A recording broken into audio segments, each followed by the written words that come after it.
dream. He had the opportunity to run one of the big cranes we have in the backyard. And in behind me, we also have all of our apprentices from across Ontario. So welcome, Premier Ford. We look forward to your comments today. And with that, I'd like to introduce Business Manager Gallagher to come up and say a few words. Thank you.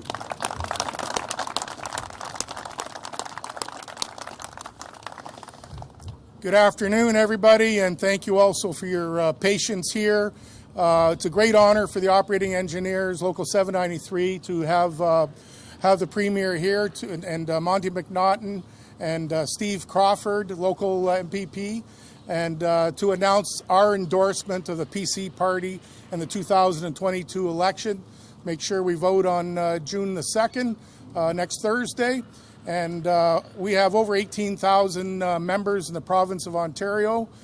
This is our training institute and head office in Oakville. And the reason why we're endorsing Doug Ford in his campaign is for three main reasons. The number one reason would be his leadership. Doug Ford has shown his leadership throughout the last 2 years, where we had an unprecedented pandemic and was able to adapt to changing circumstances that happened very quickly. As business manager of the operating engineers, I felt in a similar situation with our own organization with 200 plus staff and over 18,000 members and their families. So the ability to make sure that you look at science and the health and everything else and get up and keep everybody informed on a weekly basis, as Premier Doug Ford did at the time, was absolutely essential to the safety of our people here in the province of Ontario and our members. The other reason would be that there's an unprecedented $158 billion investment in infrastructure, much needed infrastructure at the right time for the province of Ontario. We need to keep the economy going, especially with the impact of the inflation and also the pandemic that we went through. So we fully support the construction of the highways and needed infrastructure and the commitment to affordable housing which has been made. And last but not least, the commitment to skills training and compulsory certification, mandatory training. Here today we have a graduating class of our students who will go out into the industry and help build for the future. So yes, by all means, applaud them. And we need jobs. We need jobs for them, and we need support of our skills training, not just for our trade, but for all of the construction trades.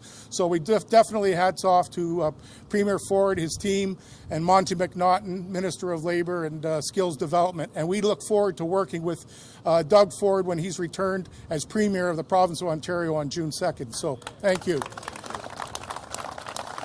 Now I'd like to get out of your way and introduce Doug Ford, leader of the PC party, who will say a few words to us here. And thank you once again for everybody to be here, especially the Premier and our guests. Thank you. Thanks so much. Really appreciate it. Thank you. Well, good morning, everyone. And I just want to thank Mike and Joe and for your support and your entire team and the support of the International Union of Operating Engineers, Local 793. And I also want to give a shout out to Monty McNaughton, Minister of Labour, and Stephen Crawford and Mayor Burton. Talk about city builders. First of all, Mayor, you're an absolute champion. Thank you for working side by side with our government. I'm very grateful, and our two great MPPs. Folks, I'm so excited to be here today in Oakville with so many young people who are training for good jobs in the skilled trades. Friends, we're 6 days from the election day, and I've never been more excited about the future of Ontario.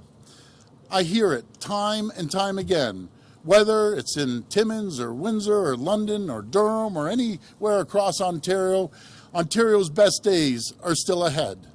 But it's up to each of us to roll up our sleeves and get it done. We're the only party saying yes.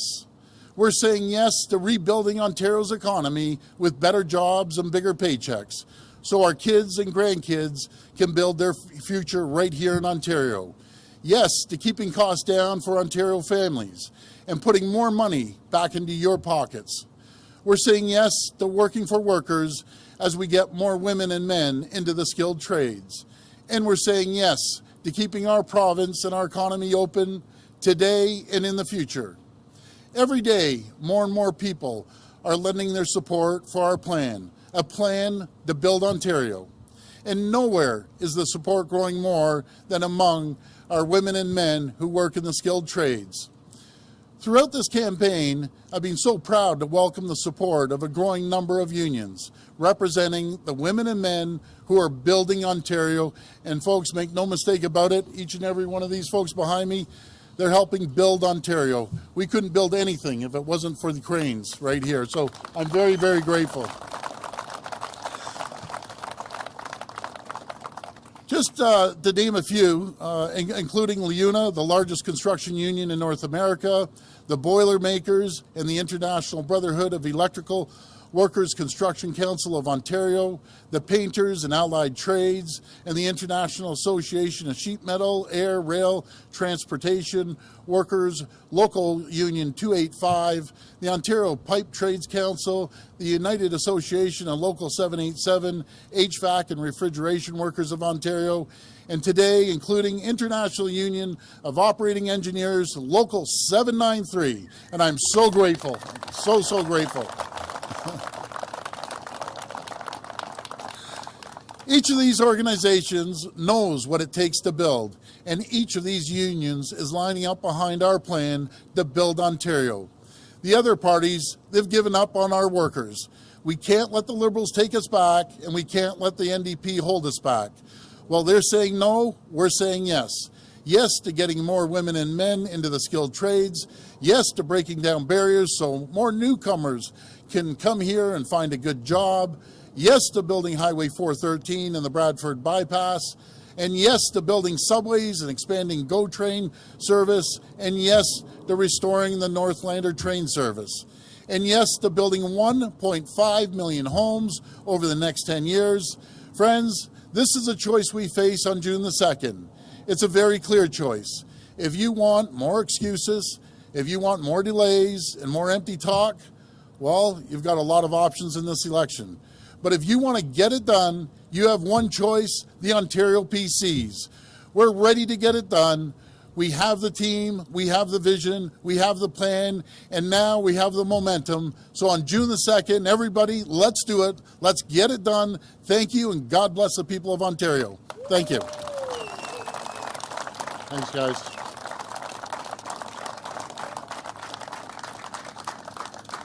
Hi, Mr. Ford. It's Hi. Lorenda Redikoff with Hi, CBC. Lorenda. How are you? there. Fine, thanks. When you look back on your handling of the pandemic, is there anything, looking back now, that you can point to and say, like, that you should have handled differently? Well, there's probably a lot of things that I could look back. I always like looking forward.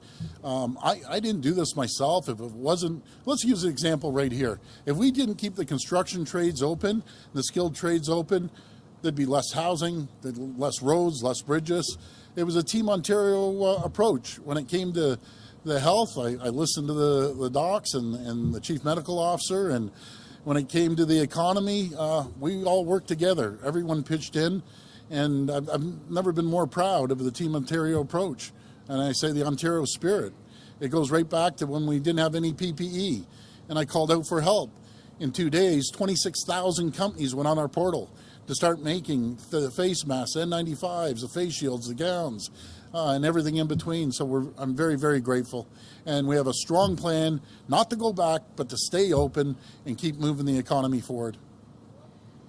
I get that it's perhaps your version of sunny ways to some extent, but when you think of all the families of people in long-term care who died, there were more than 4,000 deaths. Is there something specific that you can point to? Well, you're asking me to point to one thing. I can't. You know, I'll tell you one thing. I was the first to stand up there, and if I made a mistake, I think I'm the only elected official, politician, whatever you want to call us, that would go up there and say, you know, I made a mistake, I apologize, this is what we're doing to correct it, and I corrected it immediately within 24 hours. And I'm going to continue doing that. I'm not perfect by any means, I'll tell you that. Mr. Ford, Sean O'Shea with Global News. How you doing? Good afternoon. Well, Good. thank you. You've talked a lot about transparency during this election campaign, and yet in Hamilton yesterday, security teams issued trespass notices to some people who were attending or trying to attend your public event, and there was an arrest made of a Toronto lawyer at that event who was invited there by you. Did you believe that people should be arrested or trespass ticketed for attending your events and for potentially not agreeing with everything you're saying? Well, let me tell you about the event. I want to thank the people in Hamilton. It was a great event. Hundreds of people came out. They were energized. And I don't think the PC Party's ever had a rally like that in Hamilton. So we're very grateful. And I want to thank the Hamilton Police. They always have a challenging job. All our police officers do. And I just want to thank them for their support and how they handle things. Mr. Ford, that's not the answer to the question. Why would your security people, why would your political team be asking to trespass people who have normally every right to come and attend a public event? And you, in fact, gave an invitation to the lawyer who was eventually arrested there. Do you believe that those who dissent or disagree with Doug Ford should be arrested or ticketed? Well, again, you know, we do these events all across Ontario. We had a great rally in Hamilton, and I just appreciate everyone's support in the Hammer. I'll tell you, we're going to win some seats in there, first time in a long time, and I just want to thank them. Hi, Mr. Ford. Jessica Smith with the Canadian Press. Hi. Regarding Bill 124, it was time limited for 3 years, and it seems like most public sector contracts won't be subject to its provisions for the next round of bargaining. You said you'll sit down with those unions and negotiate. Does that mean you're promising you won't bring in any new public sector wage restraint legislation? Well, as these contracts lapse, I think one's coming up in August. I can tell you right now, we'll sit down, negotiate fairly, and I support our frontline workers. And since Bill 124 is largely expired anyway, what do you think of the other party's promises to repeal it? Are they just symbolic?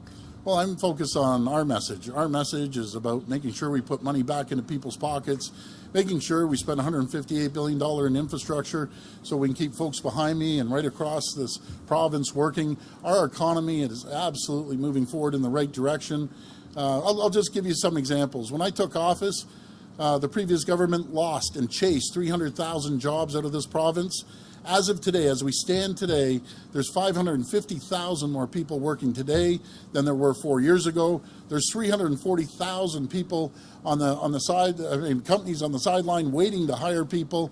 We're going to pour money into the skilled trades.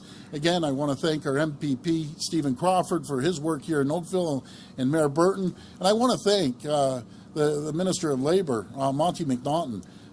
You know, he has just worked endlessly, working hand in hand to make sure that we kept the construction trades and skilled trades open throughout this pandemic.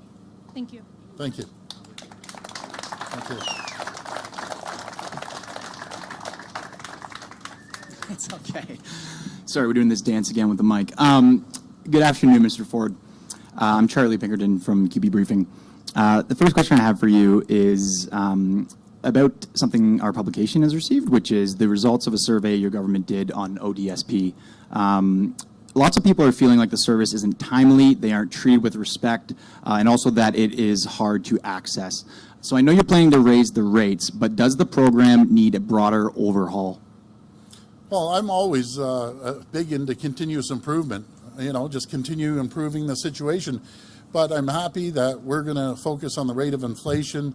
I think it was 5% that we're going to increase it. And our goal, even on people on ODSP, if they're able to work, we want to give them a job. We want to find them a job. There's lots of jobs out there. And the people that aren't able to work, be it physically, mentally, whatever, I will always take care of them. And I believe society will always take care of them. And we'll never waver on that. So if you're physically able to work, we're going to make sure we take care of you. And if you're reelected, who would you be more comfortable facing as the official opposition, the Liberals or the NDP? I'm just focusing on our message over the next 6 days, and whoever it is, it doesn't bother me. We're just going to focus on making sure we keep the economy moving forward, creating more jobs, putting money back into people's pockets, no matter if it's a license sticker tax or cutting the tolls or cutting that nasty gas tax by 5.7 cents. We're going to continue focusing on putting money back into people's pockets, creating good jobs, and that's what our message has been right from the beginning of this campaign. We're going to carry on that message for the next 6 days. I just ask people out there, if you haven't voted, please get out there and vote, and we'd appreciate your vote. Thank you. Thank you, everyone. Thank you, everyone. Thank you. Yeah. working hard every day. We got the heart to find a way. Nobody said it was an easy road, and we won't stop.